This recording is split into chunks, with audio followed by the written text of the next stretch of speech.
Well, good morning. Welcome to the Center for Spiritual Living Tahoe-Truckee, our Sunday morning live streaming service. And we have a special service this morning. We have special attractions that are coming and lots of different fronts. And so we're very glad that you're all here with us today. And wherever you are on your spiritual journey, you are welcome here. We know that there are many paths to God, but they all end in oneness and in love. And so you are welcome here today. You're in the right place. And so we like to begin by reminding everyone that our purpose is love.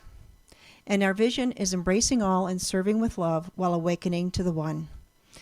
And if you would read with me our receptivity statement. I am here by divine appointment. Something I am about to hear applies to my life. I am open, receptive, and willing to explore the possibilities. So one of our special treats this morning is our musician, Josh Holmes. And Josh is here in town because he's been the IT tech, everything tech to support Dr. Lloyd while he's here and Sue Ruda in their beautiful home. And Dina was also there with him yesterday. But Josh also has an amazing voice that he's going to be sharing with us today. And we're really grateful. And besides that, I think, not right now, but I think later you might even hear his testimonial about why treatment works. So, but Josh?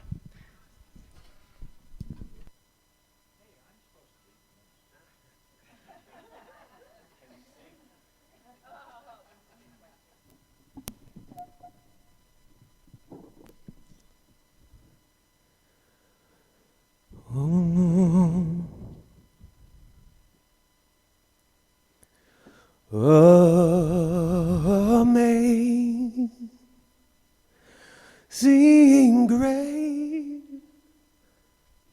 how sweet the sound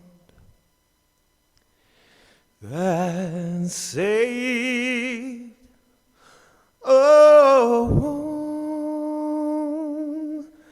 like me.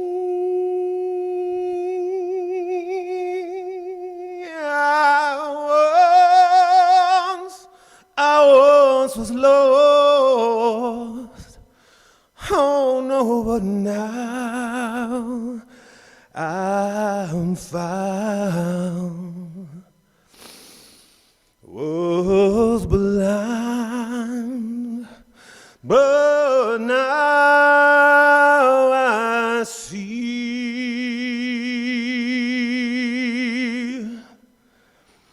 Was grace that taught my soul to feel, and grace that set me free.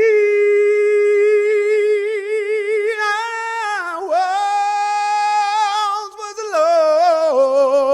lost, oh no, but now I'm found. I was blind, but now I see. Let it be, let it be, let it be, let it be. There will be an answer, let it be. Sing with me. Let it be, let it be, let it be, oh, let it be. Whisper words of wisdom, let it be.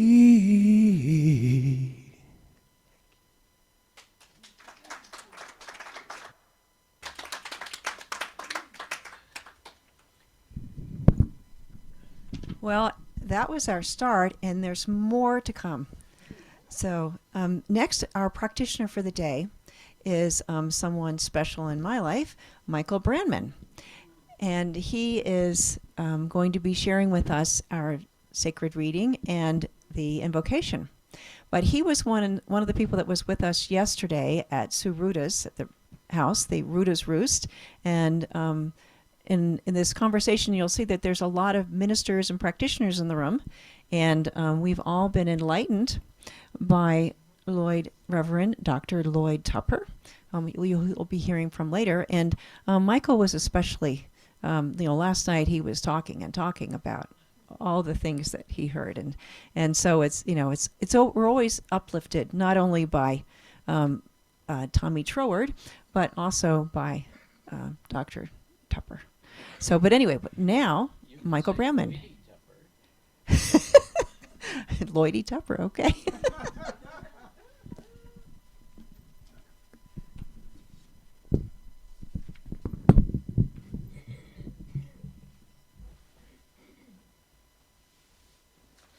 I'll just sit here next to Reverend Lloyd.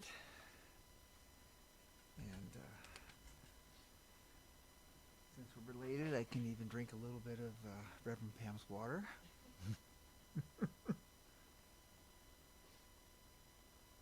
So my reading today is really a combination of words and thoughts from Butterworth and from a couple of other authors, and also incorporating some of my own thoughts about. Oh, thank you. I should have moved that forward. Okay, yeah. Okay, how's that? It's good. All right. And from Butterworth's book on spiritual economics, there was just a wonderful foreword. Sometimes people miss the foreword, but this is from David F. Miller. And he wrote, within each of us is an inner urge to live life to its fullest and to share that fullness with others as well. Eric Butterworth has succinctly detailed the steps that are necessary to achieve fullness. He appropriately warns that is not the accumulation of things, but the will to serve and share the abundant life, which is available if we are willing to listen to our inner source and to translate our inner voice into vision and action. And Butterworth goes on to say, when we are consciously centered in the universal flow, we experience inner direction and the unfoldment of creative activity. Things come too, but prosperity is not just having things. It is the consciousness of attracting things.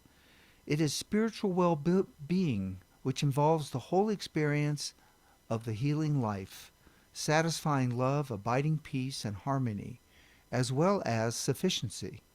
The starting point in realizing prosperity is to accept responsibility for our thoughts, thus taking charge of our life.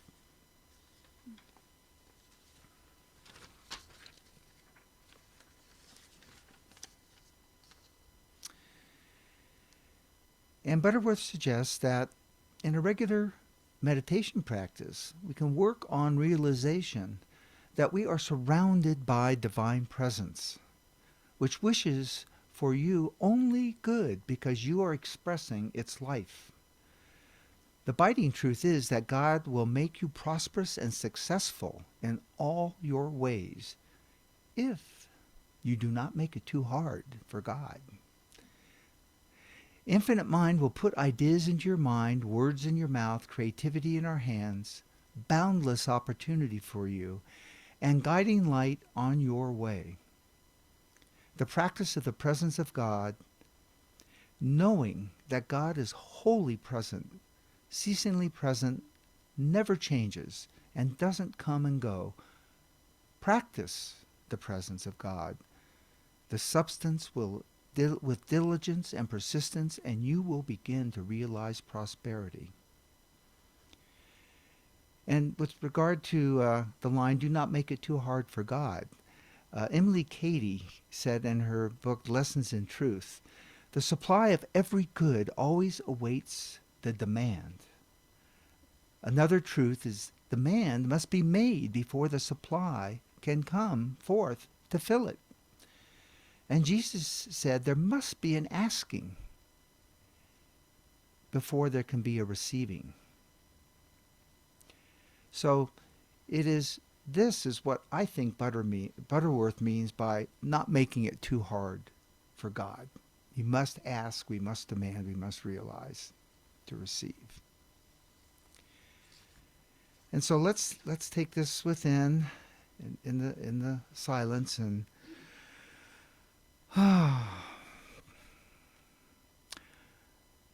knowing that God is all, life substance, infinite mind, creative ideas, peace, joy, and happiness, the source of limitless abundance. God provides a divine pattern of life, creativity, and harmony of being. God, as love, is the all-giving divine presence. I know I am that divine expression of God made in the image, which are the thoughts, and the likeness, which are the qualities of God, receiving the divine patterns of limitless abundance, living in the faith of God's substance and limitless supply as my divine source. Knowing this is true for me, it is also true for everyone here today and as part of this spiritual community of CSL Tahoe-Truckee and all its visitors. I speak my word for myself and everyone in this spiritual community, knowing our abundance, prosperity, and our entire experience of wholeness as divinely authorized through our faith and receptiveness in oneness with God, expressing through and as each one of us. It is this cooperation as the particular expression of spirit we receive our substance, abundance, and supply, as does every member of the spiritual community. We are blessed and grateful knowing the allness of God and expressing the truth in Christ consciousness as God in me and you and in the wholeness and oneness with my spiritual community as the divine expressions of abundance of the universe. I release my word into the law of universal mind, knowing that this is already done, already manifested in life of wholeness, prosperity, and abundance for me and the spiritual community. And we say together, and so it is. Amen.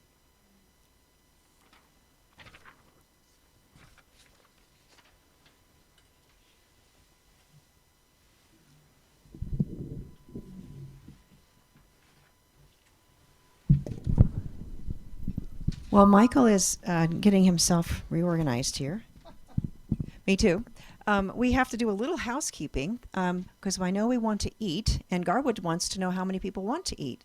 So we told them we would give them a count, a better count of how many people are going to come. So I'd like people to know how many, if you're going to raise your hand, if you're going to be joining us at Garwood's today. So we've got 1, 2, 3, 4, 5, 6, 7, 8, 9, 10, 11. Any more takers? I don't know if Colleen. Okay, so we've got 11, I think. Be the last breakfast. All right. Okay. You make it for 12, they'll be a mystery guest. Yeah, I think there will be. All right, so we'll make it for 12. So maybe Michael, you can call it. I have 2, so Do you have the other 14? Yeah. Oh, okay, so we're up to 14? Yep. Okay. All right. Yeah, if you could, yeah. All right, thank you very much. Oops. All right, so this month we've been talking about, let's see is this angle good for me? All right, we've been talking about living everyday wonder and finances. And this is not going to work. Okay, and so we're in October, and so we've been going through this whole theme for the month. On the first week, we talked about swimming in the infinite flow of spirit, meaning that we're in the midst of spirit. There's no place where God is not. There's no place where the abundance is not. The second week we talked about let it flow. You know, the flow is always flowing, and we're distributors of the flow. That's a Thomas Troward idea. But when it's not flowing, maybe it's because we've got our foot on the hose. We need to take our foot off the hose and let it flow. Last week we talked about playing with money. Money is that divine energy that's circulating to create prosperity and abundance in the world. That's its natural way of being. And security comes not from how much stuff we have, but from knowing that we are a channel for that flow of infinite mind, right? And so this week, our topic is money, so they say. You know, all those myths, true and false, that are caught up in that we're taught to believe very with well meaning, but not true, that really hold us back from experiencing that abundance that is the truth of who we are. So this weekend, we've had the Mountaintop Retreat with Reverend Dr. Lloyd Tupper, or Reverend Lloyd, I think is your preferred title. Whatever will get them to put more in the offering. Oh, okay. Practitioner, maybe. We'll see. Reverend Lloyd. Reverend Lloyd.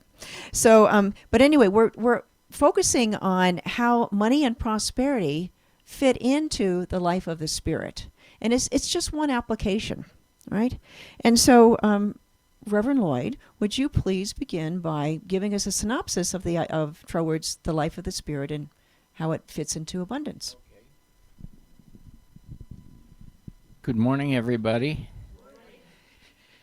The Life of the Spirit is a chapter out of a book written by Thomas Troward, and the book is called The Doré.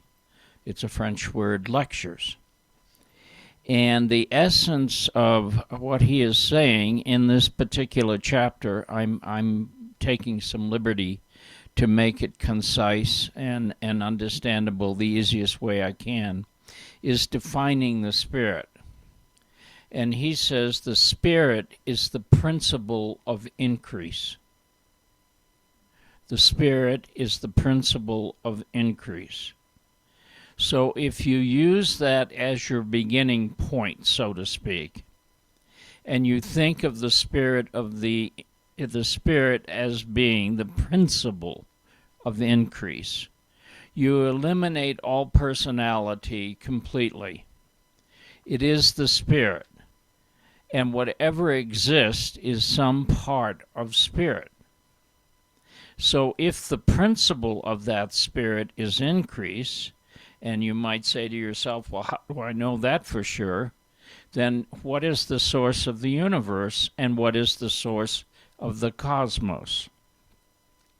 We like to think, in our particular approach, and we're not alone in this, that Spirit, in its own self-contemplation of itself, being the principle of increase, manifests proportionately, unfolding in the ordinary law of increase within harmony to bring forth a creation much like itself.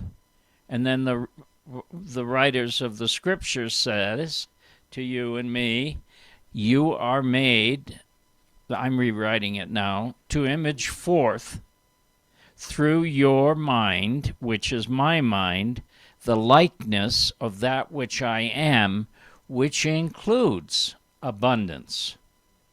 Now, money is just one form of abundance. Raymond Charles Barker, who was one of my personal teachers and practitioner, used to say to me that abundance is not money. It's some part of what money is, but there's far more to abundance than money. So I would say to you, if you think of abundance, the first thing you think of is spirit. Spirit, everything comes out of spirit.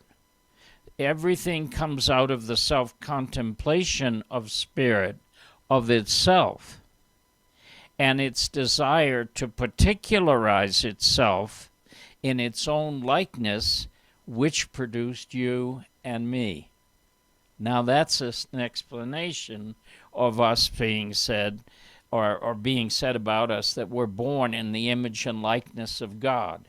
I like to think of that when I rewrite Scripture, is I am born to image forth with the use of God's mind, its likeness, in my personal expression of that life and in the life of everyone that I affect. So that's one explanation of what I would like to say about that. And what was the second thing you said? You got them both. Well, isn't that a miracle in and of itself? Okay. Was that within the time constraint? Oh, it's perfect. You can It's a eat. big whip, so I have to stay. Oh no, no. I'm not known for being. I'm less long-winded than you, but not a whole lot. So as always, we've talked about the idea of abundance being way more than just money, right? In the financial prosperity, and that's sometimes people accuse people in science of mind of just focusing too much on manifesting parking spaces and money and getting rich, and it's so much more than that. I mean, that's just a tiny part of it. But when your life's working in abundance, that also happens to be part of it. But the question then is it wrong for people to ask and pray for material good, material abundance? And so there was a quote that will be on the screen here. And this is from Ernest Holmes in Living the Science of Mind. He says, the idea that it is wrong to treat for what we call material good is based on the belief that reality and actuality are separated by a gulf that can be bridged only through individual suffering, impoverishment, and misery.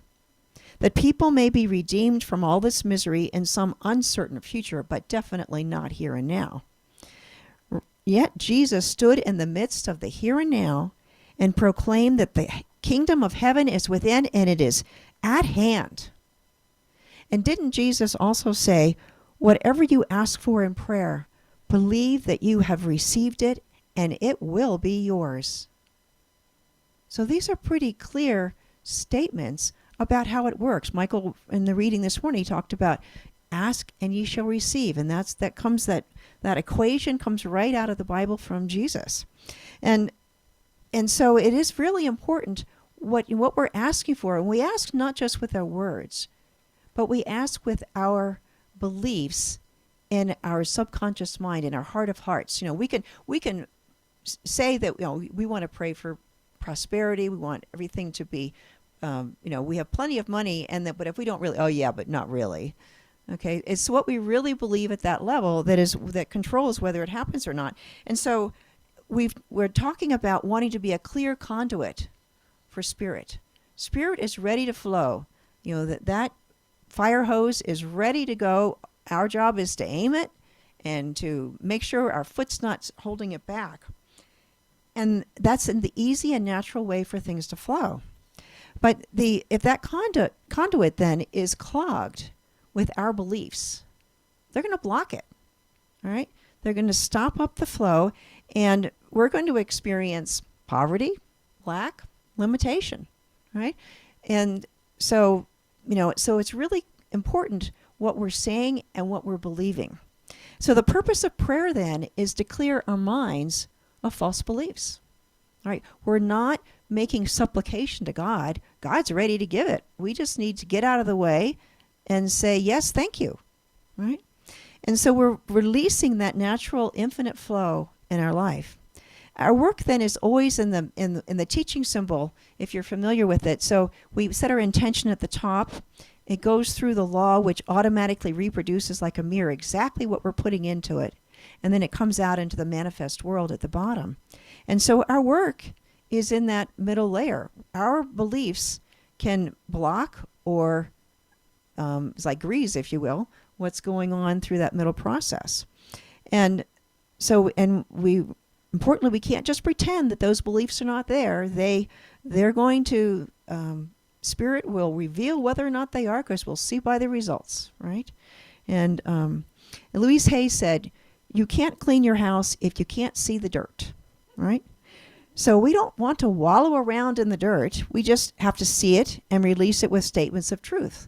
So let's clean house. And that's a lot of the work that we do in Science of Mind. So getting out of the circle of limitations is this process that we've talked about. And it's one that Troward also talks about. Lloyd, would you like to talk about that one? We've got a reading, too. Yeah. Getting out of the circle of limitation. What this means to me is be still and know the truth. And so you ask yourself, because we're referred to as truth students, what is the truth about who and what I am? And how does it affect me in that which I am able to receive, the abundance of the universe that is always begging me practically to open up and receive that which it is giving.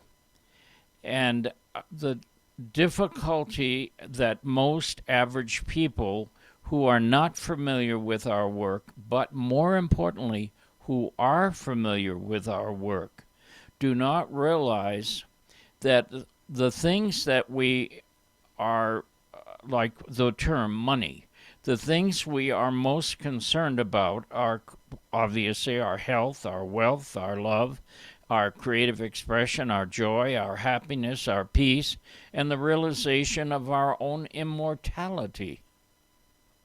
Because all through life, until we reach the age, say, that I am, which I'm not going to share with you because I think it's a darn lie. But anyhow, we think about the opulence of our life. We want health. That's a natural, inherent quality of God that it's part of who we are. We want to be healthy. We want to be completely whole. We want to be, if you will, perfect. And that term is relative to how we interpret what perfection looks like. We want to have substance. Now, the substance of life is far more than money. But if you think about money, what you're going to bring up is what we call the race thought. The human race thought about money is there's not enough to go around. So I tell you, use another word to break that limitation of the circle that you're in, and use the word infinite substance, from which all form is made, including money. So if you associate money with infinite substance, it takes away that negative connotation that all you thinks about, all the church wants is my money. You know, there are people who think that. And that's probably why they're all without money, because that is not what a church is for. The church does stand for getting you out of the way of your own good, which is infinite substance, as a result of the self-contemplation of spirit in its desire to give all that it has. Now, if the spirit's desire in its self-contemplation creates you, among other things, including planets and universes and all the cosmos, what's the issue if you open up to the idea that all of this is infinite substance? And part of infinite substance is a form of what we call money. So if you want to break that circle of limitation, get out of thinking the way the common person thinks, that when you have money, if you can ever get enough money, you will ultimately be happy. You won't worry. You'll never run out of it. And if I could just win that lotto for $610 million, everything would be okay. And for that, I would tell you, break the circle of limitation in that belief, because if you read those books that are now written about people who have won the lotto, oh, overwhelmingly the majority of them are miserable. So be careful of limiting the Holy One of Israel. And remember the prodigal. All that I have is thine. All that I have. And what is all? Everything that is life in the multiplicity of its expression, which is you and me. And within that is every good thing you will ever require to live the life of God individualized. So I'm signing up for that. You know, that's what we all want. And so what catches us up? So I want to spend a little bit of time talking about some of the myths that we've bought into. And it's some of the ones that, most of these we formed as we were growing up in life. And we learned it in our homes. We learned it in our schools, in our cultures, in our churches. It's everyone, this is the race consciousness, or the way that the human, we're taught that this is a responsible person thinks this way. Well, no, there's something different. But let's look at some of these beliefs. So one of them is, what we're looking for is to see money as that sacred energy, as a conduit for divine good to fill our lives and to share with the world. All right, that's what we really want. Now, just thinking about how many, what we're talking about today. How many of you learned that as a child? I don't see one hand. Oh, I see one. Lucky person. Lucky Josh. So how many of you have learned it through applying the science of mind principles? Okay. So we're on the progress. And how many of you are working on that? All right. I think we got a universal there. So it's something that comes up, and a lot of times I know that I've spent a lot of time, as a lot of people here have, working on my prosperity consciousness, and it's something that I really had to work on, and it's kind of funny. Every now and then a weed will crop up that I have to pay attention and remember to pull it, right? So let's look at these ideas. So some of the ones that you might have heard before, see if these resonate with you. So one myth is that the great spiritual teachers were poor. So being poor is spiritual, right? And I think the Catholic Church locked this one in with their required vows of poverty and chastity for all their priests and their nuns. So you can't have abundance of any kind. And Jesus is also the classic example in our culture. But Jesus wasn't poor, right? In the birth story in Luke has him born in humble circumstances, that Mary placed Jesus in a manger. Now, why was he in a manger? Because there was no room at the inn. Now, you don't go knock on the door at the inn unless you already have money to pay for your room, right? They were taking the census. It was full. They needed another place to stay. That's the whole problem, right? They weren't on the street. So in Matthew's story, there was a house in Bethlehem where Mary was with Jesus. It was a house. They weren't in the manger anymore. They were in a house.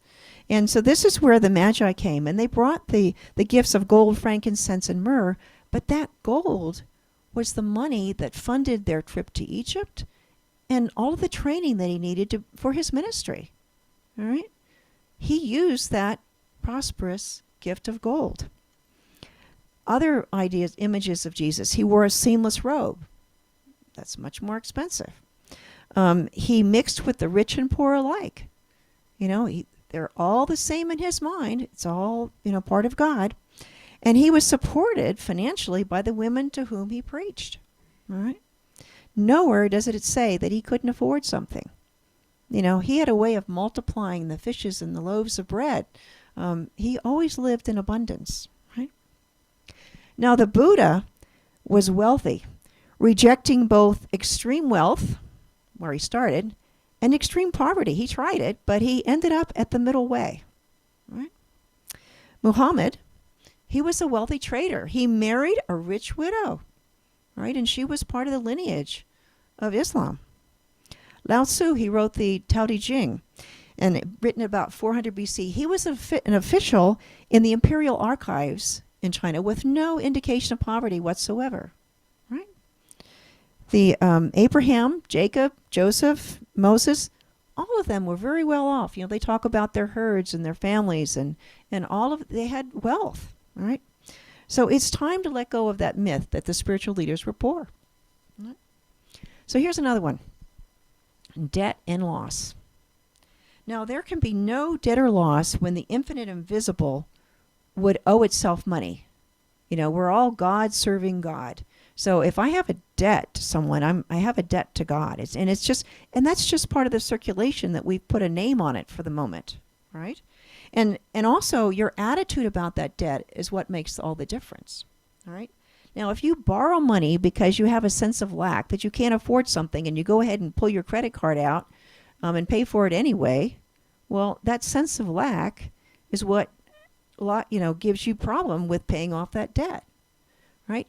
Now, if instead you have trust in that infinite flow of abundance of spirit, you know, when you buy a house, you're trusting that you're going to have the flow of income in the future to pay the mortgage on that home. Right? So we're trusting the flow. It's an integral part of how we can run our finances. Another issue that happens is that when money is, quote, stolen from us or lost in some way or another. And there's a story about a science and wine class, and there was a student, and she was scammed out of $800 by someone that called her on the phone. And she was really annoyed with this. And it was just, the story went on and on and on, and she was telling it to everyone. And so finally the teacher said, well, do you like that story? Well, it's what happened. Do you want to keep having that story? Well, no. And so with coaching from the teacher and the other students in class, this student started changing their mind and seeing themselves in that divine flow, and put out a word in their treatment that God, that I'm in part of the flow, I want that loss restored. And wouldn't you know, within 2 days, into her PayPal account, there was a deposit of $1,000 from someone who owed her money and decided it was time to pay up. So not only did her loss of $800 get paid off, it was increased. You know, Lloyd talked about the principle of increase. So this is something, when we see all of this change of money as that circulation, it's a continuous circle. Right? Another myth is shame and fitting in. All right? So many of us were taught that everywhere as we were growing up that we should have shame and guilt about money and sex. And it could be that we were wrong because we had too much money, or maybe it was because we had too little money, but whatever it was, we need to disguise it and look just like everybody else and fit in with our clothes and our mannerisms, and just keep your mouth shut if you didn't know anything better. We may have watched our parents struggle with money by fighting over it, by hiding their money, or not discussing money, or overspending money, or underspending money, or blaming whomever that they didn't have enough money, rather than learning to go within, to spirit, to the source that's always open to us, in us and through us. So, when we feel like we don't fit in, everyone else is feeling uncomfortable too. And when we all know that oneness of being a part of spirit, we all fit in together, and we know our worth, and we know the worth of every single person, right? And so the one other myth I want to talk about is the myth that you have to work hard for your money, right? So if you aren't working hard, you don't deserve this wealth, right?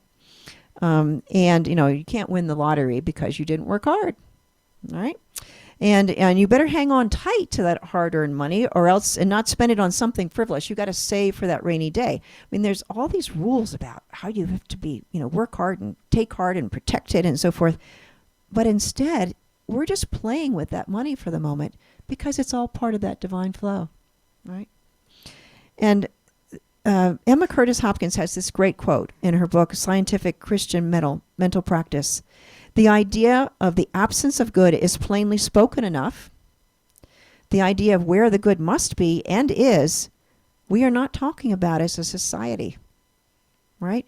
The news media love to talk about whatever the latest financial problem is, and they don't talk about all the good things that are happening quite as much. So it's a way of shifting. We come out of that circle of limitation, and we're shifting from seeing ourselves in lack to seeing ourselves in the midst of the abundant flow. So we're letting go of those myths. Now, one of the people that was really excellent in demonstrating and teaching about money and prosperity was Raymond Charles Barker, and we have here with us one of Barker's students who worked with him for many years. And so I'd like Reverend Lloyd, to read. And do you want to read these quotes? Start with that? Sure, I'd be happy to. Raymond would be happy to. Okay, quote number 1. I define prosperity as the ability to do what you want to do at the instant you want to do it. He nailed that with me.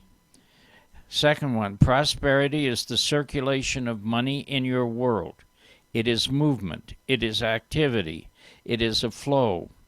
Poverty is the result of a misunderstanding of life. The universe is crammed with prosperity. And 3, when you feel prosperous, you have an open mind in which new ideas can operate. That is why God loves a prosperous man or woman. Let's see. Anything else in here by Raymond? Because if not, I'll make it up. Summary. All right, that's you. All right, I'm going to say a few words, though. Raymond was my friend, but he was also one of the primary teachers in my life. And when I came to Raymond was in February of 1968 in New York City, and I was as flat broke as broke can be. And I had just arranged for someone to take $3 million from me, and that was all the money I had in the world at the time. But that wasn't the truth, of course, but that's what I thought. And so I mentioned that to Raymond when I first met him, and he said, what do you mean you lost $3 million? And I said, well, I lost $3 million. I don't have to tell you the details of how it happened, because then you'll think poor Lloyd. But he said, no, I wouldn't. I would think, well, why didn't you lose $5 million or $7,500,000 or $10 million? Why are you worried about $3 million? And at the time, that was a lot of money to me. And it's still a lot of money, $3 million. So Raymond said to me, Lloyd, if you had the consciousness to achieve at 31 years old or whatever I was at the time, around that, $3 million, you don't have a thing to worry about, because nobody can take that consciousness away from you unless you feel the loss of that $3 million. If you feel that you gave back to the universe to be used for greater good than you thought you could use, then you are a prosperous man who has tied $3 million to the universe. Now let's go get the other 90%. So, that's the story of Raymond Charles Barker's attitude toward money. And he said the only people that don't like money are the ones that don't have any. And they're, and I have tried in my ministry of some 50 years to help people who, like myself, were down and out on their luck. And I have just all the, I have all the stories of how I was taken advantage of. I was robbed. He had no time for that at all. None. He'd say to me, Lloyd, I heard the story. What do you want? What do you want? And he said, now let Spirit bring to you in inspiration what you want. For the Spirit is the principle of increase, just like Thomas Trowett said. So once I got convinced of that truth, that the Spirit is the principle of increase, I used it thinking in the prayer that every one of these seats has got somebody sitting in it, and I don't quite see them yet, but they're in it. And I got people standing in the back, and then I had you announcing we're going to have to go to 2 services. And in other words, Spirit is the principle of increase. I'm Spirit, you're individualized Spirit, we're all individualized Spirit, and we have access to everything that Spirit represents that is about life.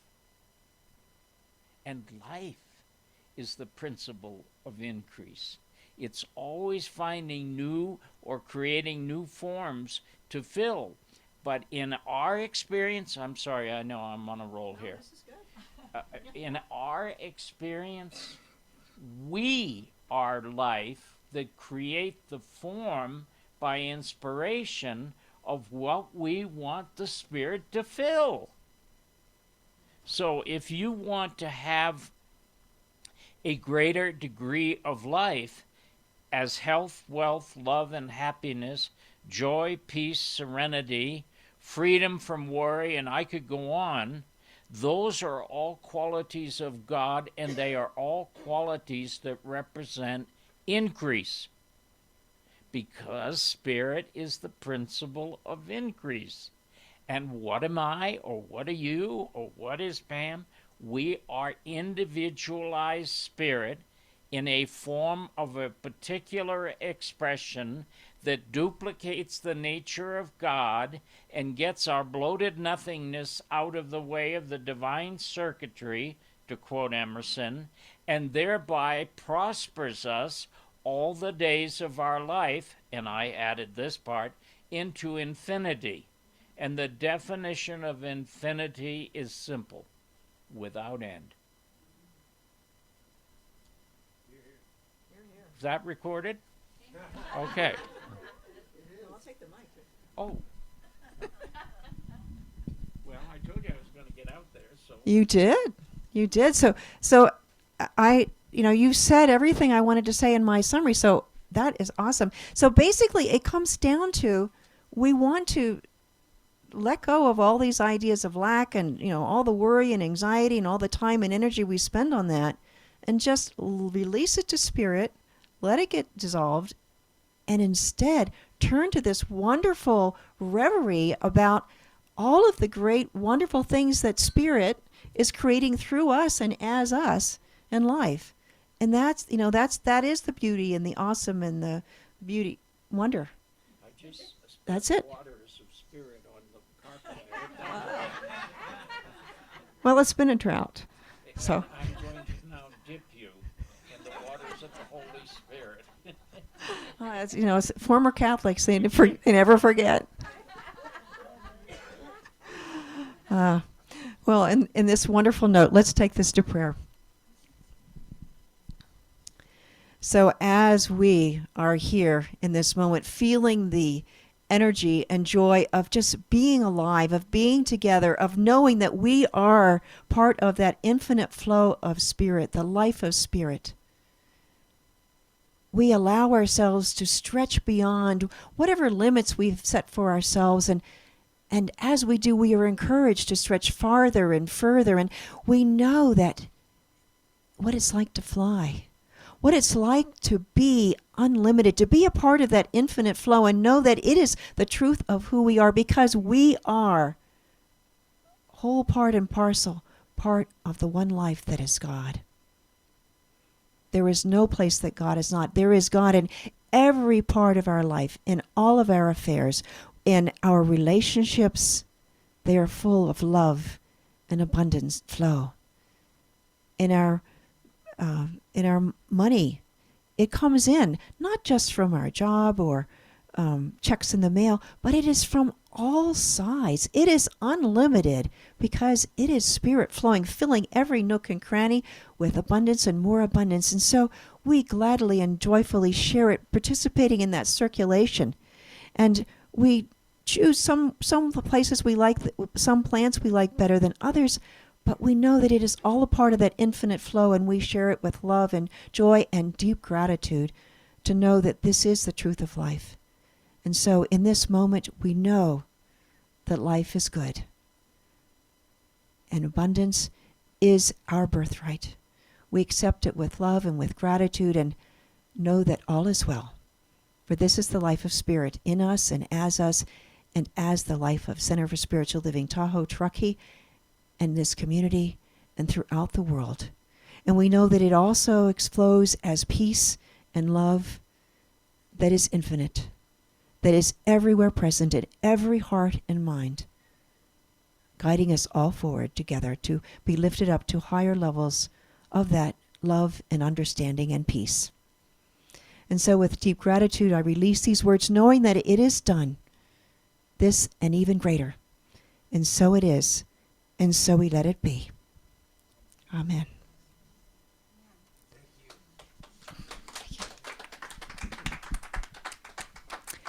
Well, to finish off, they finish this talk with an amazing, we've heard the preparation.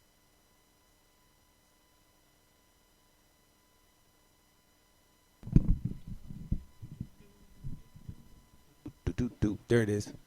There it is. I was asked to say just a couple of words, and it kind of goes into the song that I've chosen for this morning. One of the things that really spoke to me in the talk was this idea that Raymond had, that prosperity is being able to do what you want exactly when you want to do it. Guess what I'm doing right now? Exactly what I want, exactly when I want to do it with you. And back in July 10th, I had a really bad dirt bike motorcycle accident. I was right here in Truckee. And I was flown to Renown, where we were just talking about, we have a chaplain that's been training at Renown. And I was with Sue's 14-year-old grandson and her son-in-law, and had a really bad, broke my pelvis in 4 places. I dislocated my thumb, I broke my thumb, and I broke 5 ribs in the front and in the back. And I was in the ICU for 5 days and in the hospital for 8 or 9 days. And when I came back, and even when I was in the hospital in the ICU, the support and the prayer of my practitioner and my practitioner's practitioner and this community, I could feel it. Lloyd was working on it. He called me in the hospital from the ICU. He said, I'm working on it. And I said, well, I will work on it with you. And my inspiration to get back to being well was to go and to be with what is my spiritual community at Burning Man. When I walked into the physical therapist's office a couple of weeks later with a cane, he said, you should not be here yet. You should still be getting in-home physical therapy. He said, I expected you to show up with a walker. I said, well, you know what? I'm going on this trip. I'm going to the desert to be with my family. And such an inspiration that I got from this community. And when I say this community, I mean this community at large of people that think the way that we're talking this weekend and the way that we're talking today. That's why I'm here 4 months later. And I'll just give you a little bit of a visual of what's going on. I have 2 big titanium rods and 2 steel rods in there holding it all together. And when I went to see my primary care physician, after having gone to Burning Man, he said, how you moving? And I said, what do you mean? How you doing? So that's my testimonial of healing. And I know that it has to do with the prayers and the support of Sue Ruda and Lloyd Tupper and this community at large. And I want to thank you for that. And this song came to me to do for you today. Could you bring up the orange thing, please? Thanks.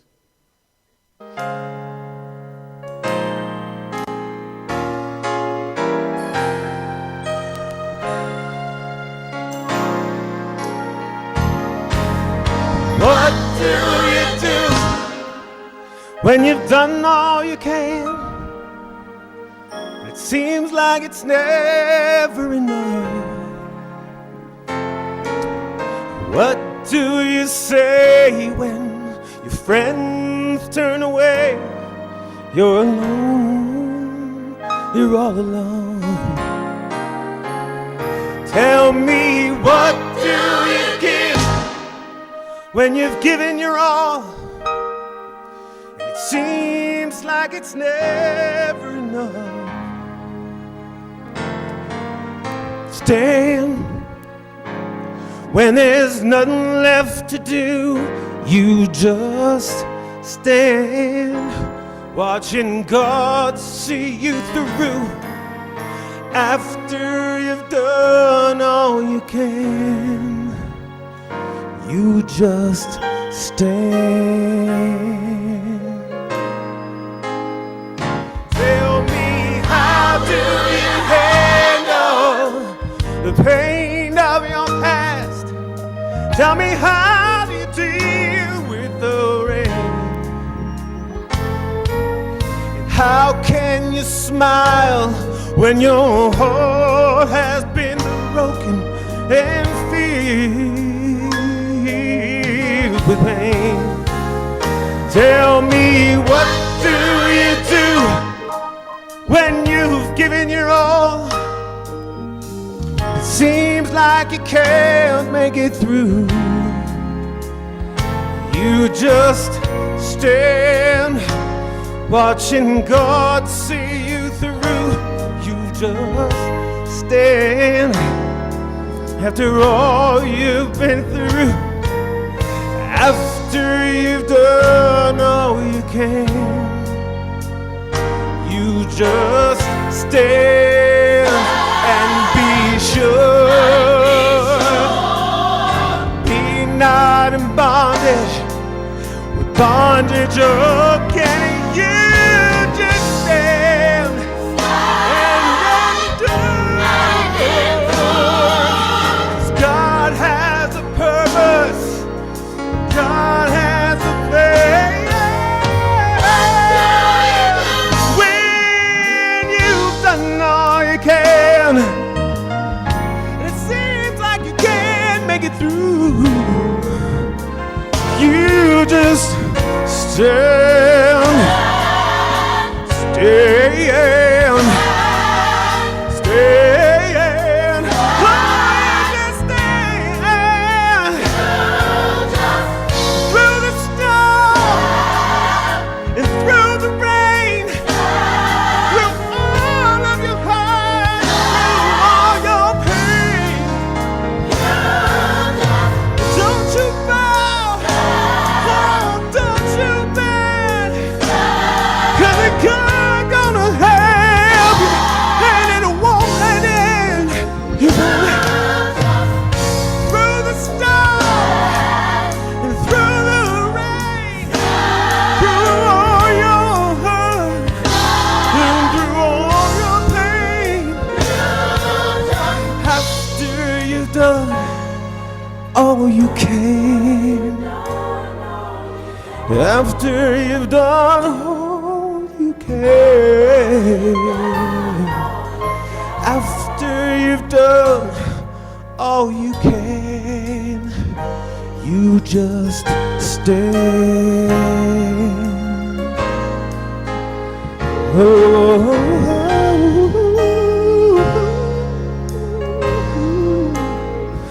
You stand.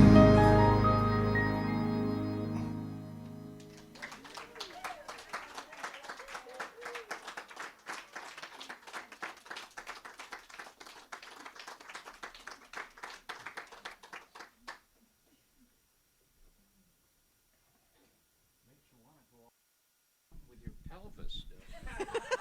I know. I think I have better idea. Something else I want to do. Okay, a little more fun. Okay, but thank you, Josh. That was just a wonderful highlight. And and so, and this is but this is part of our stewardship campaign. And so, it's important and wonderful to have all of this high level of activity, because this is the excitement of this is as good as it gets, right? And even better. And so we have our testimonials as a part of our stewardship campaign. And so today our testimonial is by Shirley Clark, and she's found a home for her puppy in the back, and but she's a retired practitioner. She's been a former member of our board. She's still very active, and she is part of the loving heart of our center. And so I want to welcome Shirley Clark. Thank you. My goodness, what a testimonial. Well, the community is what brought me to this teaching. When I set foot in the Center for Spiritual Living in Placerville, it wasn't even called that at that time. It was a few years ago, but it felt like home. I met friends that I still keep in contact with, even though I live up here now, and that support, the support of the community extends. It extends here, it extends out everywhere. And that support that is spirit, that love that brings everybody together and holds everybody together, and that is that support in times of need, times of pain, in times when we feel alone, or when we're all together. That's what brings me here. Thank you.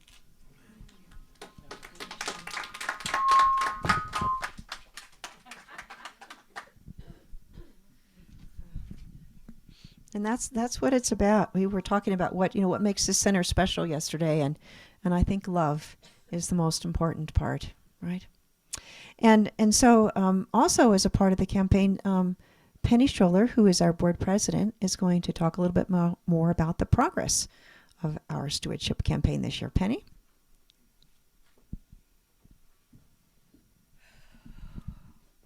Well, I feel like crying. I'm so full of just the words and the music. And I really, I don't need to say much. This community and our teaching, it changes lives. And Nancy, stop it. She's going to make me cry. Anyway, I feel honored, to be a part of this community. And for me, tithing and the pledge program is just an honor, and it's exciting, and it's just one way that we show how much this community means to us, because money is a part of it, but that's not all. It's the community, it's the love, it's the support, and it changed, this philosophy changed my life when I was in my 30s, because I was living in lack and debt. And I was kind of raised that way, that, you had to struggle, and, rich people did something evil to get all their money. And so I was kind of picturing out of my life in huge credit card debt. So this philosophy changed my life. And so our pledge program every year, Reverend Pam hit on one of those ideas that sometimes I think people feel that the church just is always wanting our money. But, it's a business as well as a spiritual community. And without, tithing money, we can't continue to offer this wonderful philosophy and do what we want to do out in the world. So as to date, we have $25,000 with 4 pledges in. So I just really... I know everyone received one of these. That's what it looks like. And if you didn't, we have them here. Okay, that you can fill out.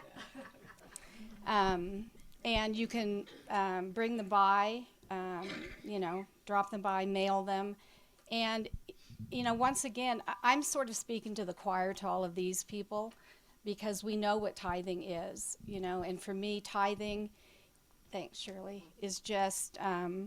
my relationship with God. It's how I trust in God, just 10%, and then we keep 90%, which is a great deal. So anyway, please return your tithe.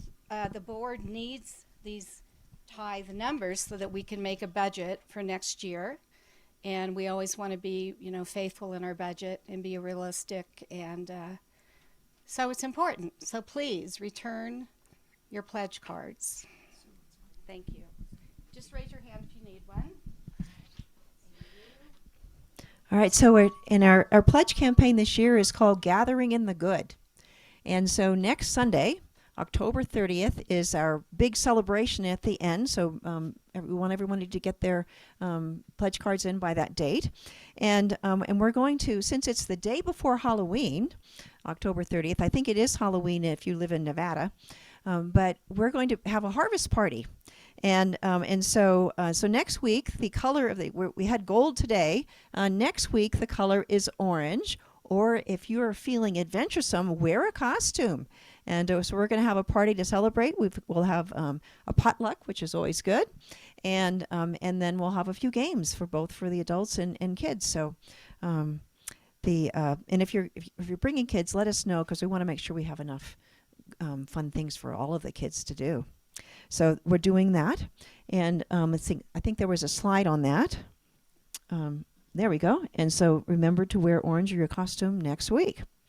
Now we're here for our prosperity time for today, and your donations to the center are how we support the center, as Penny spoke so well. And so we're grateful that we have this infinite flow that we share with our community, and we have plenty to share from our own abundant lives. And if you would hold your offering over your heart and repeat our affirmation with me. I gratefully and joyfully share my offering, which flows from God, my infinite source. My gift blesses this center and all who are guided, healed, and empowered by its activities.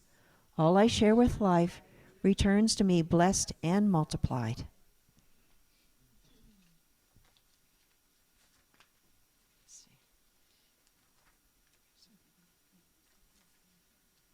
We have a little Karen Drucker.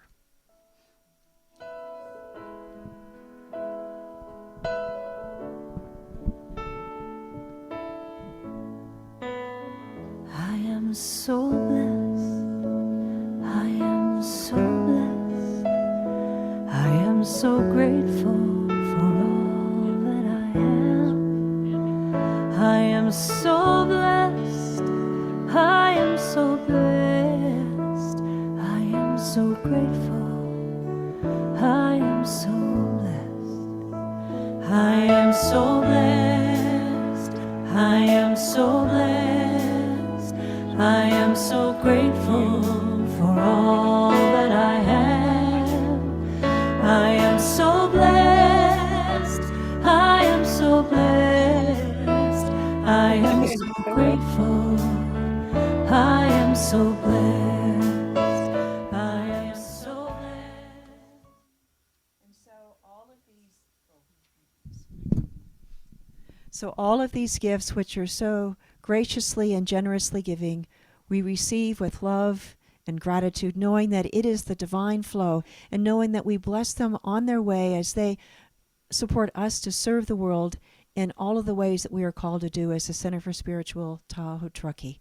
Thank you, each and every one, each and every gift. It's blessed and multiplied, and so it is. Amen. So we have some announcements. Let's see. All right, I'm going to look at this. We've got the next Sunday. We've got first today, most important. Remember, we had 14 people sign up for Garwood. So if you weren't in that count, we had a couple of extras. So please join us at 11:30. Kind of across the highway. We can walk over if you like, over to Garwood's for lunch. 11:30, and they're going to have a table for us. And I also want to. I'm going to sit on this and just. Thank you. He's good at that. Okay. And but I also want to welcome all the guests that are here today. And I mean, we've had such a. I want to thank so many people. So we've had Reverend Lloyd that is here with us today, and Josh Holmes was here, and Michael Brandman and Karen back there quietly and very competently doing the Zoom. Those that have done this know how wonderful that is. And Shirley Clark sharing with us today, and Penny, and everyone that helped to make this day possible, and Sue Ruda for hosting us over the weekend. It's just, and Dina for helping with that. So it's just, and every one of you that was a part of this. So thank you so much. We have a little bit of hospitality here afterwards, but then we'll be working on going over. And also, let's see, there is a bucket out here that's the winter warmth and wellness. Oh, well, this is next Sunday. Let's talk about that first. So next Sunday, this is the close, and we've got a topic that's called Share It, Fare It, and Do Take a Slice of My Pie. And I'll be speaking. The musician is Tuck Wilson. Our practitioner will be Brenda Haldorn, followed by the Harvest Party. All right. And we've got on our website, this is our website. We'll move these along quickly, Karen. So you can check out our website. We have video recordings of today. If you want to go back and hear any part of this again, you can do that. It'll be up tomorrow morning. We have on the winter warmth and wellness, we're collecting it all this month, and next Sunday's the last day to bring it in, because we'll be taking it over. Shirley Nelson's helping us with that, and taking it over to the central area. They're going to be gifts of all kinds, and if you're interested, there's a little form out there that'll remind you of what to bring, and it's not just clothes this year, it's lots of other things. Tomorrow night, big night here, discovery class. If you are interested in considering becoming a member of Tahoe-Truckee, this is your night from 6 to 9 p.m. It'll be hybrid, so I think there'll be people in person and online. So if you're just thinking about it, you can learn about our center, what Science of Mind is, and what it would mean, and maybe meet some of the new people that are joining. So it'll be a good time. And let us know in advance, too, so I make sure we've got enough workbooks for everybody. All right. Our e-bikes group, this is going to be the last one this summer.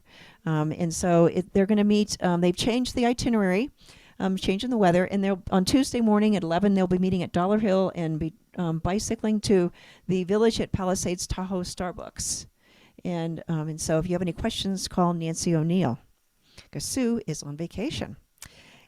And then our heart math, Sue Pipel, yeah. Sue, you can do that next year. Okay. And then we have our heart math class November 13th with Jim Eaglesmith. If you want to try out heart math, and this is a great way scientifically to do a lot of what we do in benefits in meditation. So we'll hear more about that later. November 20th, this is a save the date. That is our Thanksgiving potluck feast. That's usually our biggest Sunday of the year. So make sure you're here. We'll provide the turkey and beverages and utensils, and you guys will bring everything else. Red Tent, they don't have a date yet this month. I think they're changing to Mondays, but we're not sure yet. And then we have our ongoing drop-in classes that you can, no preparation, just show up. And we, Chris Worcester's here. He does the Tai Chi class on Thursday afternoons. Mary McEnany and Penny Scholler do the meditation from Ananda a little bit later on Thursday afternoon. And then on Friday evenings is the Course of Love with Sue Pipel. So lots of things going on. And so let's see, where am I going? Coming to the end. The practitioners. The most important thing in our center, the heart of our center, is our practitioner core. And it is their prayer, their consciousness that lifts this center up and holds it up through those great times and the challenging times, whatever it is. And they are part of our center. So if you need prayer after the center, please, there's a ton of practitioners in the room because we had a lot of visiting ones. So if you're a practitioner, raise your hand. And you can see we're flying high today. And so you can have a prayer. But thank you all for being here and all that you do for our center. And now we're ready for our closing song. And we're blessing our children. And we'll see a lot of them next week to bless them. Do you want to shall we do it? Okay, we'll say it. We see you. We hear you. You love you. You are a gift from God. And so it is. All right. And then now we're ready for our song and the meditation. All right. And we'll do this just one time through.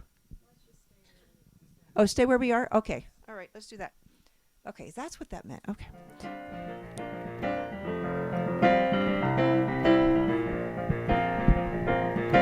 All together, hand in hand, we see the light, we take a stand, and we are changing. A whole new life for you and me. Take your past and set it free. Share this blessing. Love be with you. Peace enfold you. Spirit lift you. Breathe it in. Truth come through you. Make good flow to you. Let joy renew you till we meet again. All together, hand in hand, we see the light, we take a stand, and we are changing. We have our affirmation. Our affirmation? All right. If you would read along with me. I free my mind to be an open conduit of good.